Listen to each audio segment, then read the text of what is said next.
Hi friends, welcome to my channel. Dikshitulu గారు లక్ష్మి వరలక్ష్మి వ్రతాన్ని మొదలు పెట్టడానికి ఒక 5గురు ముత్తైదువులను తీసుకొచ్చి కాళ్లకు పసుపు రాసి ఆశీర్వాదం తీసుకోమని చెప్పినప్పుడు లక్ష్మి 4 ముత్తైదువులను మాత్రమే తీసుకొస్తుంది. ఆ తర్వాత ఆ 4వ ముత్తైదు, నేను వెళ్ళి మరొక ముత్తైదువును తీసుకొస్తాను, మీరు మిగతా వాళ్ళ కాళ్ళకి పసుపు రాయండి అని అంటూ ఆవిడ వెళ్ళి అరవిందానే తీసుకొస్తుంది. ఇక వచ్చింది ఎవరు అని కూడా చూడకుండా లక్ష్మి అరవింద పాదాలకి పసుపు రాస్తూ ఉంటుంది. ఇక లక్ష్మి చెయ్యి అరవింద పాదానికి తగిలేసరికి తన మనసుకి ఏదో అనుభూతి కలుగుతుంది.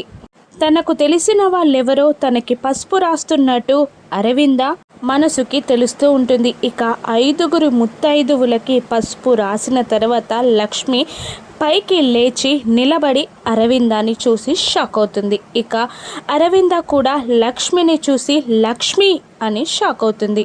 అరవింద లక్ష్మిని చూసి షాక్ అవ్వగానే పక్కనే దాగున్న జయదేవ్ నందన్ కూడా లక్ష్మి వెనకాలే వచ్చి నిలబడతాడు. అప్పుడు జయదేవ్ నందన్ని కూడా అరవింద చూసి షాక్ అవుతుంది. ఇక జయదేవ్ నందన్ అరవిందకి ఏం చెప్పనున్నాడు? సంయుక్త లక్ష్మి ఒక్కరే అని అరవిందకి చెప్పేస్తాడా? జున్ను కూడా తన మనవడే అని అరవింద తెలుసుకుంటుందా? రాను ఎపిసోడ్స్లో చూద్దాం. Thank you for watching.